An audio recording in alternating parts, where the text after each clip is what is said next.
ඔන්න අද දවසේදීත් අපි දඟකාර පුංචි පොඩිත්තන්ගේ ආදරණීය පැය ආරම්භ කරන්න තමයි සූදානම් වෙන්නේ. මේ පුංචි අපේ නැනමිහිර. ඔන්න පුංචි යාළුවනේ අද දවසේදී නැනමිහිරත් එක්ක එකතු වෙලා ඉන්න ඔයාලට බොහොම වටිනා කියන මිහිරි විශේෂාංග ගණනාවක් එක්ක එකතු වෙන්න හැකියාව තියෙනවා.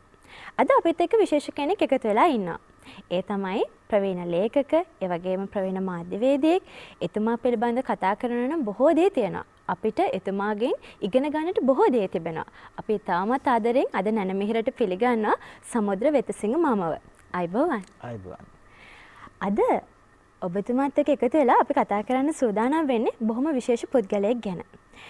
උන්වහන්සේ අපේ රටට කවියෙන් මිනිසුන්ව අවදි කරන්න ඉතාමත් වටිනා සේවාවක් කරපු උතුම් යතිවරයාණන් වහන්සේ කෙනෙක්.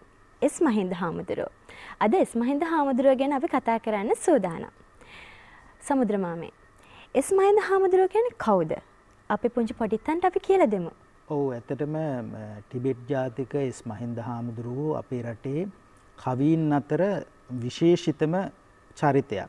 මොකද අපේ රටේ තොටගමුවේ ශ්‍රී රාහුල හාමුදුරුවෝ වැනි කවීන් පිළිබඳව අපි දන්නවා. වෑත්තෑවේ හාමුදුරුවෝ, වීදාගම හාමුදුරුවෝ. නමුත් මේ සියලු දෙනාම ස්වදේශික කවීන්. ටිබෙට් ජාතික එස් මහින්ද හාමුදුරුවෝ කියන්නේ විදේශික කවියෙක්. පිට රටක ඉඳලා ලංකාවට ඇවිල්ලා ලංකාවේ නිදහස් සටන වෙනුවෙන් කවි ලියූ එබඳු කවියෙක් පිළිබඳව අපේ ඉතිහාසයේ සඳහන් වෙන්නේ පළමු වරට. මම හිතන්නේ ලෝක සාහිත්‍ය ඉතිහාසයේත් මෙබඳු විශේෂ කවියෙක් හමු වෙන්නේ නැති තරම්. දැන් ටිබෙට් ජාතික එස් මහින්ද හාමුදුරුවෝ හිමාල කඳු වැටියෙන් එහා තියෙන ටිබෙටේ කියන රටේ සිකීම් කියන දේශයේ තමයි උපදින්නේ. උන්වහන්සේගේ ගිහි නම එස්.කේ. තෂණ මිංගල් කියලා විදිහට තමයි සඳහන් වෙන්නේ. දැන් උන්වහන්සේ ගිහි කාලේ ලංකාවට ඇවිල්ලා අස්සම් කරපු එක්තරා අස්සනක සඳහන් වෙනවා එස්.කේ. තෂණ මිංගල් කියලා. ඒ වගේම මේ එස් කියලා හඳුන්වන්නේ එස් මහින්ද කියන තැන සිකීම් මහින්ද කියන නම තමයි එස් මහින්ද කියලා හඳුන්වන්නේ. දැන් උන්වහන්සේ ශ්‍රීමති අබේ ගුණවර්ධන කිවිඳියට ලියූ කාව්‍යමය ලිපියක අවසානයේ සඳහන් කරලා තියෙනවා ඔබට එව්වේ සහෝදර මැතිනියනි දුප්පත් මේ ප්‍රබන්ධය දැනට අසරණ සයුරෙ කිමෙදෙන ටිබෙට් ජාතික එස් මහින්දය කියලා.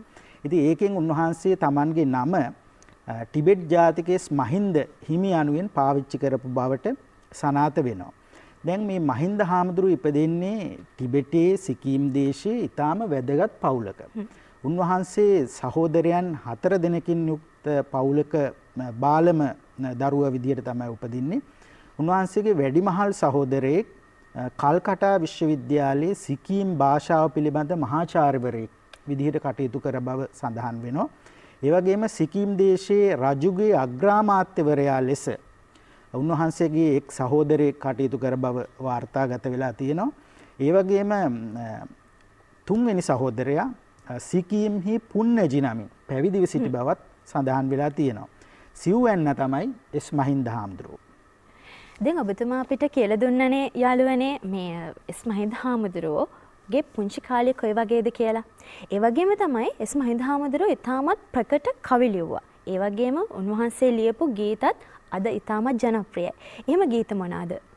ඔව් ඇත්තටම ටිබෙට් ජාතික එස් මහින්ද හිමි කියලා ගීත රචකයෙක් ලංකාවේ ගීත රචක පරපුරේ හමු වෙන්නේ නැහැ. මොකද මහින්ද හාමුදුරුවෝ ගීත ලියලා නැහැ.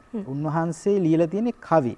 උන්වහන්සේගේ නිදහසේ දැහැන ලංකා මාතා දරුණැලවිල්ල හෙවත් ජාතික තොටිල්ල වැනි කෘතිවල තියෙන කවි පද්‍ය රචනා පසු කාලිනව ලංකාවේ විශිෂ්ටතම සංගීතඥයන් ගායක ගායිකාවන් විසින් Tamanගේ නිර්මාණ සඳහා පාදක කරගත්තා ගායනා කළා. දැන් ආචාර්ය පණ්ඩිත් අමරදේවයන් තමයි මුනිසිරිපා සිඹිමින්නේ කියන අර දරුණැලවිල්ල හෙවත් ජාතික තොටිල්ලේ තියෙන පද්‍ය රචනය සංගීතවත් කරලා විශාරද නන්දා මාලිනී සමග ගායනා කරේ.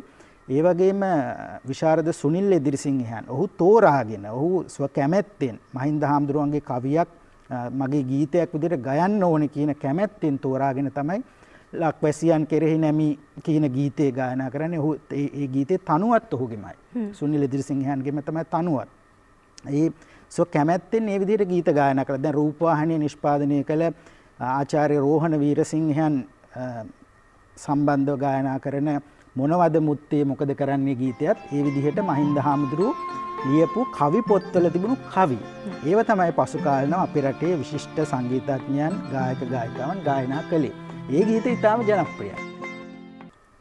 උන්වහන්සේගේ නිර්මාණශීලීත්වය උන්වහන්සේගේ ඒ කවිවල තියෙන පද අරුත් නිසාම තමයි ඒවා අදටත් ජනප්‍රිය වෙලා තියෙන්නේ. දැන් ඊළඟට අපි සූදානම් වෙන්නේ උන්වහන්සේ විසින් රචිත හරි අපූර්ව කවි පන්තියක්. හැබැයි අද ගීතයක් වෙලා තියෙන ලස්සන කවි පන්තියක් අහන්න. අද අපිට මේ ගීතය කියන්න සූදානම් වෙන්නේ අපි ළමයි සංගීත කණ්ඩායමේ පුංචි නංගිලා.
ටිබෙට් ජාතික මහින්ද හිමියන් අතින් රචනා වුණ අපූර්ව කවි පන්තියකින් ගීතයක් බවට හැරවුණ ලස්සන ගීතයක් තමයි අපි ඇහුවේ.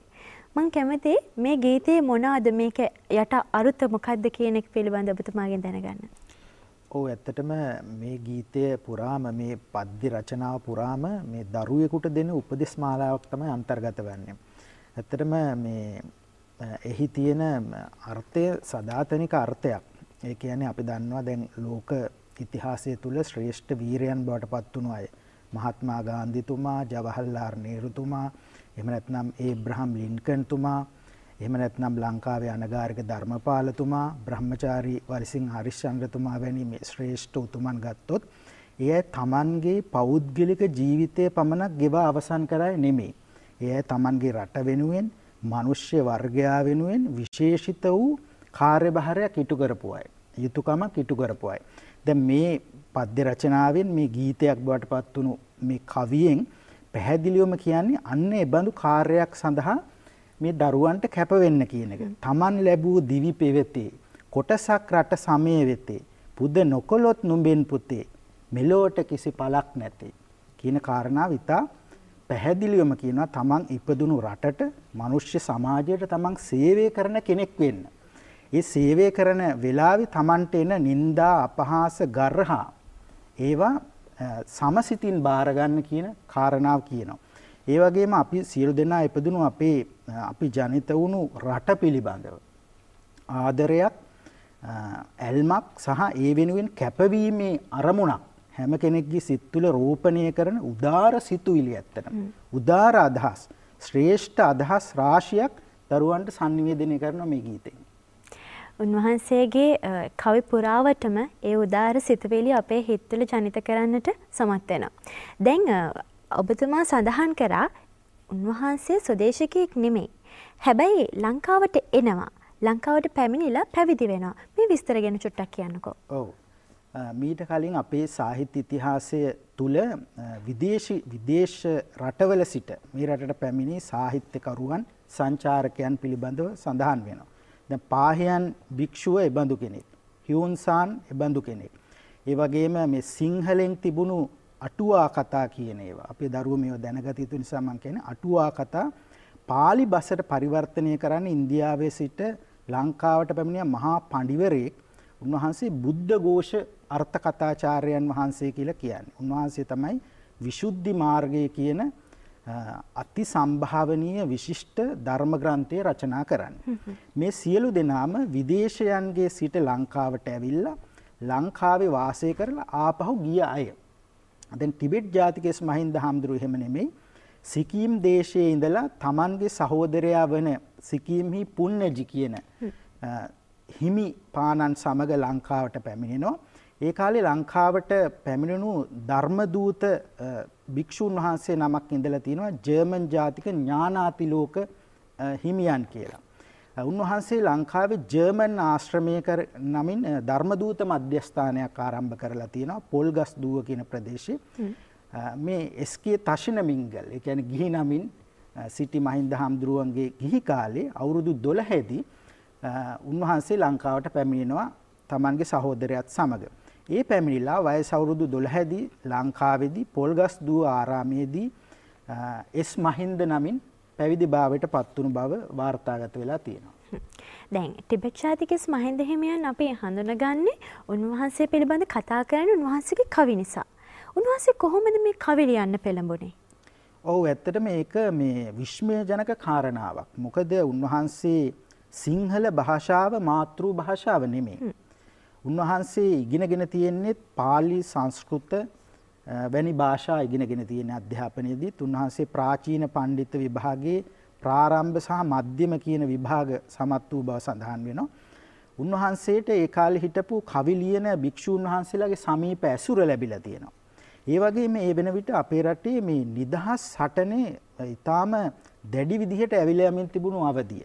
ඒ වෙන විට මේ ශ්‍රී ලාංකික සමාජයේ මේ අනබිබවනීය ජාතික නායකයා විදිහට හිටිය අනගාരിക ධර්මපාලතුමා එතුමා මේ ඉංග්‍රීසි අධිරාජ්‍යවාදීන්ට විරුද්ධව මහා කාහල නාදයක් නගපු යුගය ධර්මපාලතුමා. ඒ ධර්මපාලතුමා තමයි විදේශිකයන්ට බය නැති එකම නිර්භය සිංහලයා විදිහට ඒ කාලේ හැඳින්වුවේ. එතුමා බ්‍රිතාන්‍ය ආණ්ඩුකාරයට පවා අභියෝග කරපු ශ්‍රේෂ්ඨ උදාර ජනනායකයෙක්. අපේ දරුවෝ මේ ශ්‍රේෂ්ඨ චරිත කියවන්න ඕනේ, හදාරන්න ඕනේ.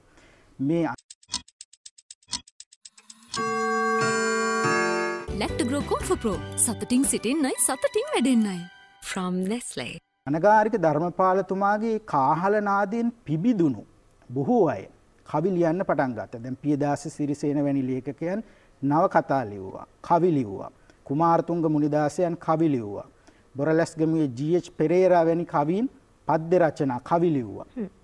මේ බඳු අය කවි ලියන්න පටන් ගන්න අවධියක තමයි මහින්ද හාමුදුරුව තමන්ගේ මව් බසවත් නොවන අසිංහලයෙකු වන මේ විදේශික පුද්ගලයා සිංහල භාෂාව සිංහලයෙකුටත් වඩා මනාව ඉගෙනගෙන මේ භාෂාවට පුදුමාකාර ඇල්මකින් මේ භාෂාවට පුදුම ගෞරවයකින් භක්තියකින් සහ ඒ වන විට සංකරව බටහිර සිරිත් විරිත් වලට ඇබ්බැහි වෙලා බටහිර අධ්‍යාපනයට නැඹුරු වෙලා මේ රටේ මේ ශ්‍රී ලාංකික උරුමේ අනන්‍යතාවයට විරුද්ධව නැගී හිටපු ස්වදේශිකයන් අවදි කරන්න කවි ලියන්න පටන් ගත්තා. ඉතින් උන්වහන්සේ ඒ කවියෙන් කරපු විප්ලවය මම හිතන්නේ අද ඕනෑම පාසලකට ගියොත් මහින්ද හාමුදුරුවෝගේ පින්තූරයක් තියෙනවා බිත්තියක ඇඳලා.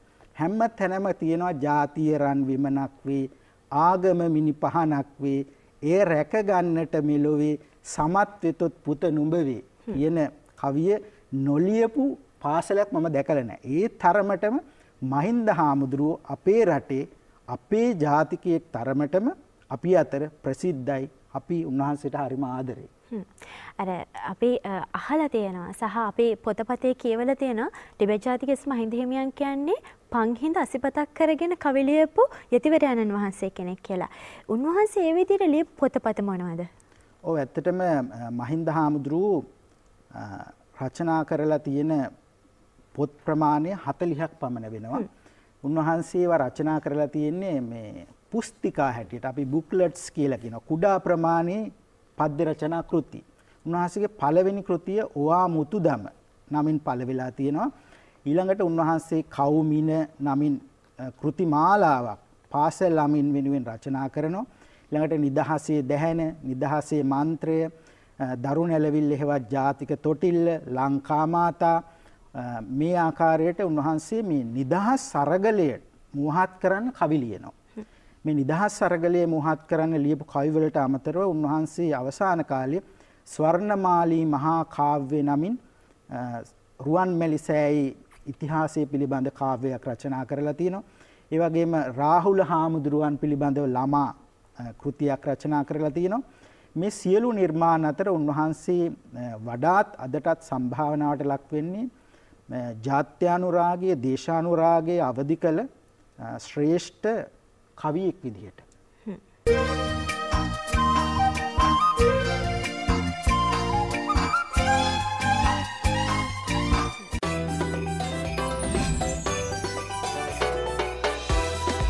හොඳම දේ විශ්වාසයෙන් ට්‍රීට් කරන්න. Prima Treats. Life is a treat.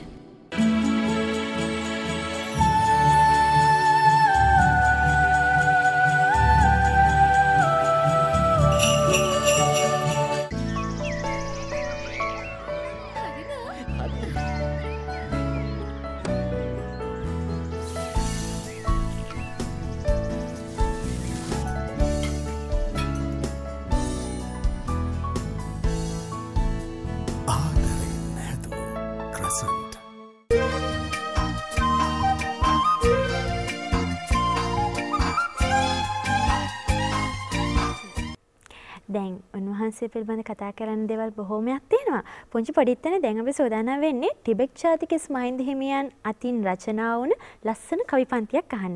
බලන්න මේ කවි පන්තිය අහලා. බටේ මහ මුහුදයි සීතල සුලං විහිදයි දකින අය පුබුදයි දිවිය ලෝකය මීට පරදී මිහිරි හැමෝටම ශ්‍රී ලංකා කියන නම මේ මාගේ මව්බිම වඳිමි සැලකිලි කරමි නිතරම මල් පිපෙන පොකුණුද කඳුගම් කැලෑ කුඹුරුද බතු පිටි මිනිමුතුද තිබෙන මගේ රට කාට දෙවැනිද ගැමුණු රජ්ජුරුවෝ තොටගමු හාමුදුරුවෝ තවත් රජදරුවෝ මගේ පොඩි රට දියුණු කෙරුවෝ එස් මහින්ද හිමියන් අතින් රචනා වුණ ලස්සන කවි පන්තියක් තමයි අපි ඇහුවේ. 4 වසරේ පුංචි පොඩිත්තන්ගේ පෙළපොතේ මේ කවි පන්තිය තියෙනවා. දැන් අපේ රට ගැන, අපේ ජාතිය ගැන, අපේ ආගම ගැන හැඟීමක් ඇති වෙන විදිහට උන්වහන්සේ හරියට කවි ලියලා තියෙනවා. ඒ ගැන මොකද ඔබතුමාට කියන්න හිතෙන්නේ? ඔව් ඇත්තටම මූලික වශයෙන් මම හිතන්නේ උන්වහන්සේ මේ ලංකාවේ ඉතිහාසය ඊටාම හොඳින් හදාලා කෙනෙක්. දැන් අපි දන්නවා අපේ රටේ ඉතිහාසයේ ලියවෙනු මහා නාම හිමියන් රචනා කරපු මහා වංශය නමින් ඓතිහාසික විශිෂ්ට ග්‍රන්ථයක් තියෙනවා. මේක අද දවසේ නම් ටිකක් කියවන්න අමාරුයි මේ සිංහල ගැඹුරු නිසා. නමුත් මේක අපේ දරුවෝ තරුණයෝ කියවන්න උත්සාහ කළ යුතු අපේ ඉතිහාසය පිළිබඳ විශිෂ්ටතම ලේඛනය. ඉතින් මම හිතන්නේ මහින්ද හාමුදුරුවෝ අපේ ඉතිහාසයේ මනාව දැනගෙන ඉඳලා තියෙනවා. ඉතිහාසයේ මනාව කියවලා තියෙනවා. මේ ඉතිහාසය කියවනකොට මේ ලංකාවේ පැවති අතීත ශ්‍රී විභූතිය, ඒ සෞභාග්‍යමත් අතීතය, අපේ රජදරුවන් විසින් ගොඩනගපු ඒ ශ්‍රේෂ්ඨ රාජධානි සමය පිළිබඳ උන්වහන්සේට හොඳ අවබෝධයක් ඇති වෙලා අපේ පිරිහී ගිය අවධියක ඒ පිරිහීමෙන් මිදෙන්න තමයි උන්වහන්සේ කවි ලිව්වේ. ඇත්තටම මේ මහින්ද හාමුදුරුවන්ගේ බොහෝ කාව්‍ය රචනාවල අපේ පැරණි රජවරු පිළිබඳව, පැරණි විරුවන් පිළිබඳව දැන් අර අමරදේවයන් නිර්මාණය කරපු ගීතෙත් තියෙනවා කැප්පෙටි පොළ සෙනෙවිසුරු කර රුපුසෙන් මන් දැදුරු අබිරු විකුම් පෑ අයුරු පුතේ නුඹට වෙයි මියුරු කියලා.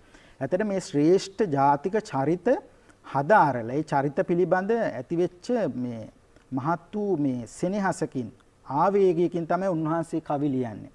ඇත්තටම මේ චරිත ටික නැවත නැවතත් උන්වහන්සේ දැන් සිරිසංගබෝ රජුරෝ ගැනත් උන්වහන්සේ වෙනම කවි ලියලා තියෙනවා. උන්වහන්සේ මේ පණ්ඩුකාභය කුමාරය ගැනත් කවි ලියලා තියෙනවා. ඒ ඉතිහාසයේ ඓතිහාසික කාව්‍ය උන්වහන්සේගේ කෘතිවල අන්තර්ගත වෙලා තියෙනවා. ඒ ඉතිහාසය පිළිබඳ දැනුම දරුදරියන්ට ලබා දෙමින් එයින් මේ ජාත්‍යානුරාගය, දේශානුරාගය අවදි කළා නිදහස දිනාදීමේ අරගලය වෙනුවෙන් තමයි උන්වහන්සේ කවි ලිව්වේ. දැන් ඇත්තටම දැන් ඔය කැප්පෙටි පොළ ගැන මතකයේ අවදි කිරීම 1818 කැරැල්ල. ඒ වීරයන් රට වෙනුවෙන් දිවි පූජා කරපු ආකාරය මහා පුදුම. ඇත්තටම හිතා ගන්නත් අපහසු තරම්. දැන් ඇත්තටම අරිසෙන් අහුබුදුවන් රචනා කරලා තියෙනවා එක ගීතයක් සෙන්කඩගල පුර දලදා බුදු රැස් විහිදෙන තුරු නැහැ වරදින්නේ කියන ගීතේ. ඒක එක තැනකදී සඳහන් වෙනවා මේ අරිසෙන් අහුබුදුවන් කියන මේ කැප්පෙටි පොළ කියන මේ ශ්‍රේෂ්ඨ වීරය දැන් දේවත්වයටපත් වෙලා ඉන්නේ. ඔහු දෙවි කෙනෙක් වෙලා ඉන්නේ. ඔහු කියනවා ඒකේ මේ සම්දිටු දෙවියන් පෙරහැර කාලට පෙරහැර බලන්න රැස් වෙනවා. කැප්පෙටි පොළ දෙවියන්දෝ හිමියනි එසබෙහි මුලසුන හොබවන්නේ කියලා කියනවා. ඒ ගීතේ අන්තර්ගත යෙදුමක් ඒක. කියන්නේ කැප්පෙටි පොළ වැනි මේ අපේ ජාතික වීරයන් දැන් දෙවිවරු වෙලා ඉන්නවා, මේ රට රැකගන්න ඉන්නවා කියන වගේ අර්ථයක් තමයි මේ නිර්මාණ වලින් මතු කරන්නේ. දැන් මහින්ද හාමුදුරුවොත් එහෙමයි. මහින්ද හාමුදුරුවෝ අපේ පැරණි රජවරුන්ගේ වීරත්වය මතු කරමින් මේ නිදා සිටපු අපේ ස්වදේශිකයන් අවදි කරන්න උත්සාහ කරා. ඉතින් ඒකෙන් විශාල අරගලයක් අපේ නිදහස් අරගලයේ පණ පෙවී ගියා. නිදහස් අරගලයේ අසිපතක්, රණහඬක්, කාහල නාදයක් බවට උන්වහන්සේගේ කවියපත් වුණා. මම හිතන්නේ ඔය විශේෂතාව තමයි උන්වහන්සේගේ පොතපතේ අපිට දැක ගන්න පුළුවන් වෙන්නේ නේද? ඔව්. දැන් තවත් ලස්සන ගීතයක් අහන්න තමයි සෝදානම් වෙන්නේ. මේ ගීතයත් එස් මහින්ද හිමියන් අතින් රචනා වෙච්ච අපූර්ව කවි පන්තියක්. අපි මේ ගීතයත් අහමු.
ජාතියරන් විමනක් වේ ආගම මිනි පහනක් වේ රැකගන්නට මෙලොවේ සමත් වෙතොත් උතනුවේ සිරිපා සිඹිමින්නේ සමනොලගිරි පෙදෙසින්නේ මද සුළඟයි මේ ඉන්නේ මගේ පුතා නැලෙවින්නේ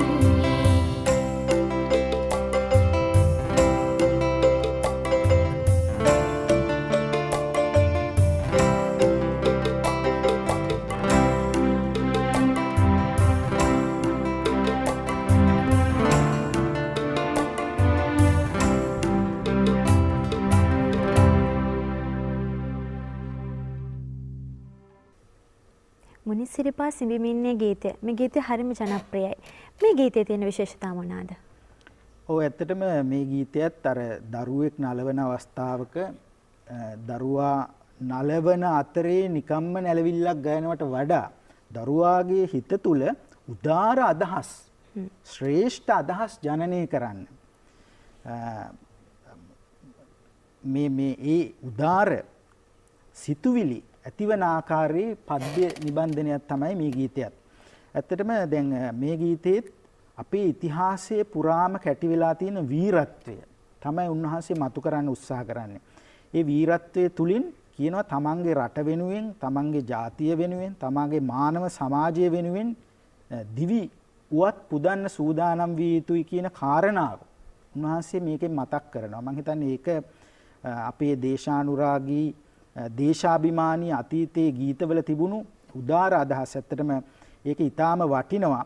තමන් ජීවත් වෙන ජීවිතයට අරමුණක් තියෙන්න ඕනේ. දැන් කුමාරතුංග මුනිදාසයන් එක්තැන කියනවා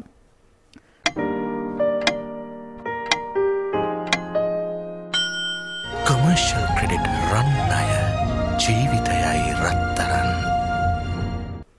ලොවට උපන්නේ පුතනුඹ යම් කිසිවක් පිනිස සුබ යම් කිසි සුබ කාරණයක් පිනිසයි කෙනෙක් මේ ලෝකෙට උපදින්න ඕනේ.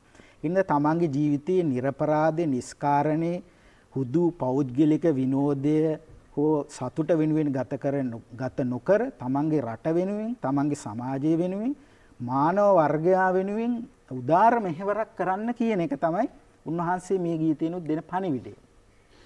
මම හිතන්නේ ටිබෙට් ජාතික එස් මහින්ද හිමියන්ගේ සියලුම පද රචනා තුළ මේ උදාර පරමාර්ථය ගැබ් වෙලා තියෙනවා.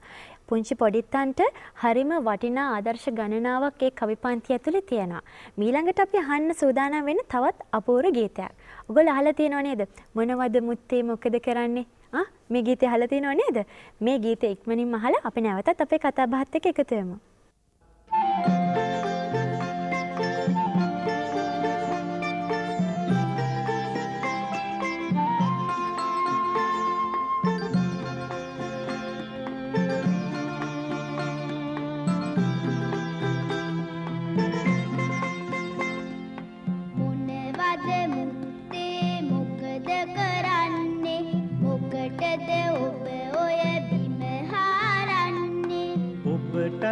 ළමයෝ නොපෙනේ නොසිතමි අඹ ඇටයක් සිටුවන්නට ආරමි මොනවද මුත්තේ මොකද කරන්නේ මොකටද ඔබ ඔය බිම හරන්නේ ඔබටත් ළමයෝ නොපෙනේ නොසිතමි අඹ ඇටයක් සිටුවන්නට ආරමි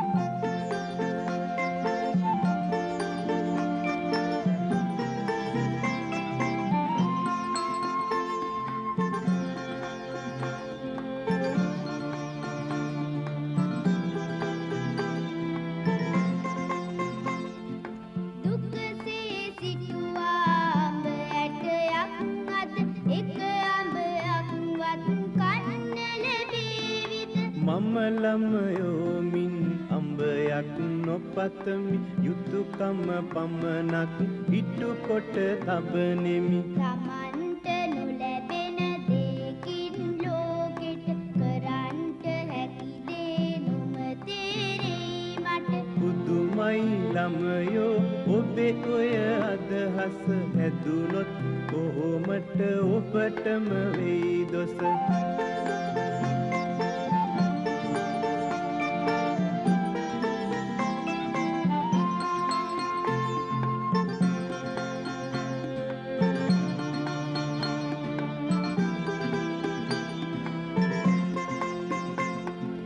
පෙරවුන් අය සිට වූ අඹ ගස්වල පලයෙන් අපි කවුරුත් ලබනෙමු පල අපෙන් පසුව එන අයටත් එම පල ලැබෙන්ට සැලසුම අපගේ යුතුයකම යුතුයකම හොඳ හැටි දැනගත්තෙමි ආයුබෝවන් මුත්තේ මම යන්නෙමි මේ යුතුයකම හොඳ හැටි දැනගත්තෙමි ආයුබෝවන් මුත්තේ මම මේ ගීතයේ අපූර්ව සංවාදශීලී ගීතයක් මුත්තෙක් සහ දරුවෙක් අතර ඇතිවෙන සංවාදයක්. මේ ගීතයේදී දරුවා මේ වියපත් මුත්තගෙන් අහනවා මොකටද Tamanට ඵලයක් ලබා ගන්න බැරි මේ අඹ ඇටේ හිටවන්නේ කියලා. ඇත්තට මේ වෙලාවේදී මේ මුත්තා දෙන දැනමුතුකම අපේ අත්තලා පනත්තලා කිරිකිත්තලා අපේ පැරණි වැඩිහිටියන් මුළු සමාජයක් පුරාම ගෙනාපු දරුවන්ට දීපු අවවාදය. Tamanට ඵලයක් නොලැබුණාට අනාගත පරම්පරාව වෙනුවෙන් තමයි තමා මේ දේ කරන්න කියන එක. දැන් ඇත්තටම අපේ පැරණි විරුවන් දිවි පිදුවේ එහෙම නැත්නම් තමන්ගේ රට වෙනුවෙන් විවිධ නිර්මාණ කළේ, වැව් හැදුවේ, දාගැබ් හැදුවේ තමන්ට ප්‍රයෝජනයට ගන්න නෙමෙයි. මතු අනාගත පරම්පරාව වෙනුවෙන්. දැන් අන්නේ විදිහේ උදාර අදහසක් ශ්‍රේෂ්ඨ අදහසක් තමයි මේ ගීතේනොත් උන්වහන්සේ කුළු ගන්වන්නේ.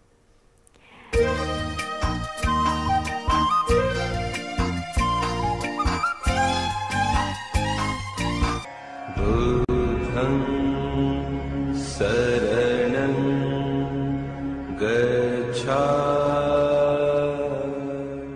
ශ්‍රී ලංකාවේ ප්‍රථම වරට රූපවාහිනී නාලිකාවකින් දැකගත හැකි පින්සැරි ශ්‍රව්‍ය දෘශ්‍ය රූපමාලාවේ දෙවනාදියර මංජි අනුග්‍රහයෙන් සෑම පොහෝ දිනකම ජාතික රූපවාහිනියෙන් සවස 4:30ට විකාශය වේ.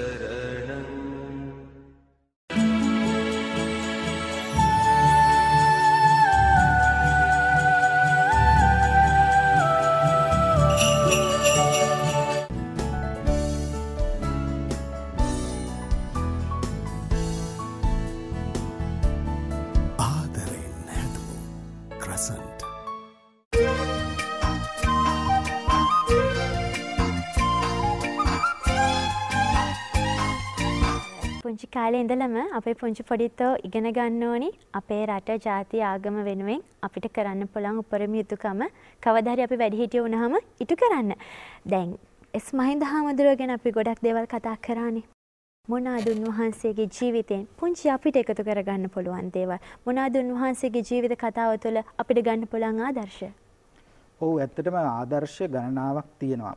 1901 ඉපදුණු එස් මහින්ද හාමුදුරුවෝ ජීවත් වෙලා තියෙන්නේ අවුරුදු 50ක් වගේ කෙටි කාලයක් විතරයි. මේක මහා පුදුම දෙයක්.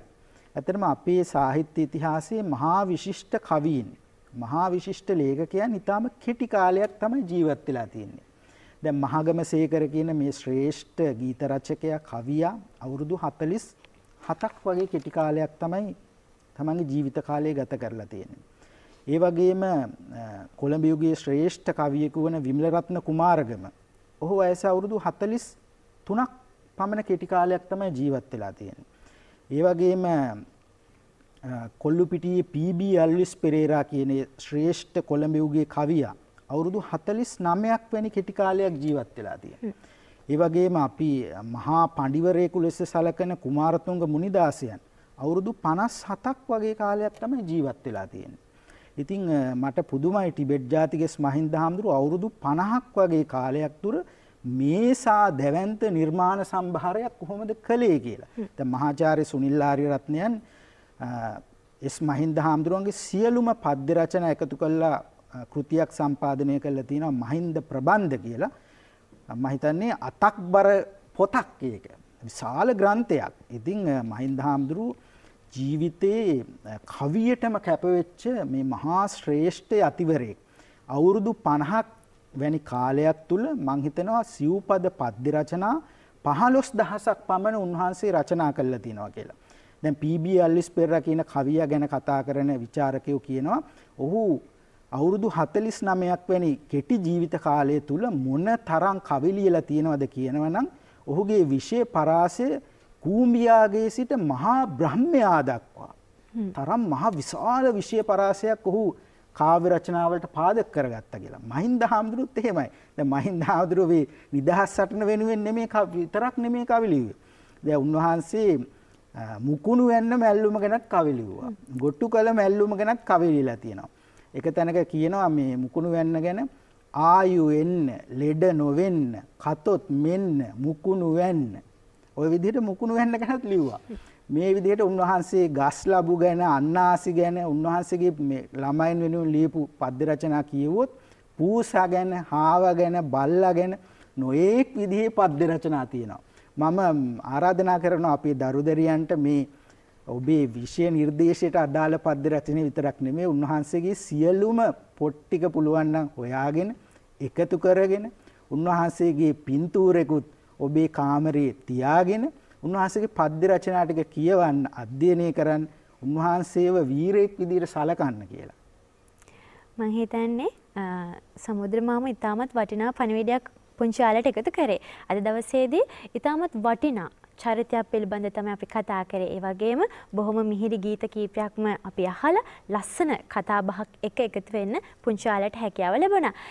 ස්තුතිවන්ත වෙනවා සමුද්‍රවිතසිංහ මහතාට අපිත් එක්ක අද දවසේ එකතු වුණාට. ඉතින් අද දවසේදී අපි ජාතික වශයෙන් වැදගත් වෙන ජාතික වීරවරයෙක් ටිබෙට් ජාතික එස් මහින්ද හිමියන් පිළිබඳ ඉගෙන ගත්තා. පුංචි ඔයාලටත් හැකියාව තිබෙනවා උන්වහන්සේගේ ජීවිතයෙන් ගන්න පුළුවන් ආදර්ශ අරගෙන පුංචි ඔයාලගේ ජීවිතත් හැඩ කරගන්න.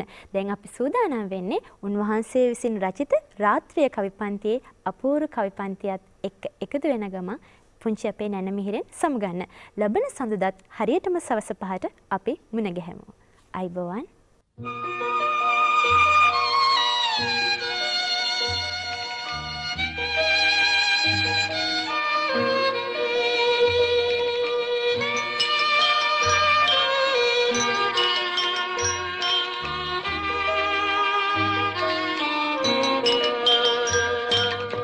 සමන් පිච්ච මල්ලි හිරු නිල් තන කොළ පිට්ටනියක් වගේ අහස අන්න බලනු කොච්චර ලාසනද රැට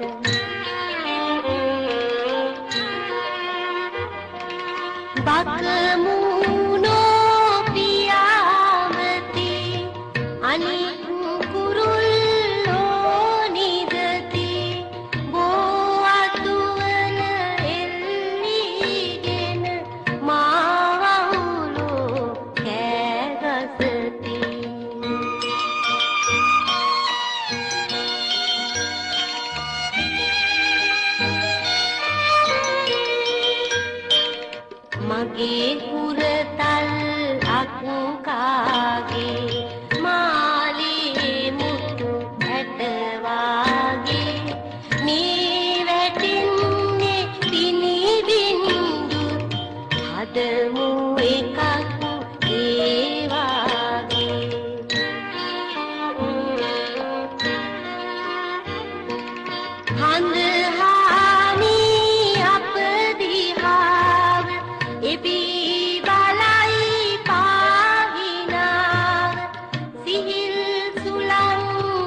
මගුල්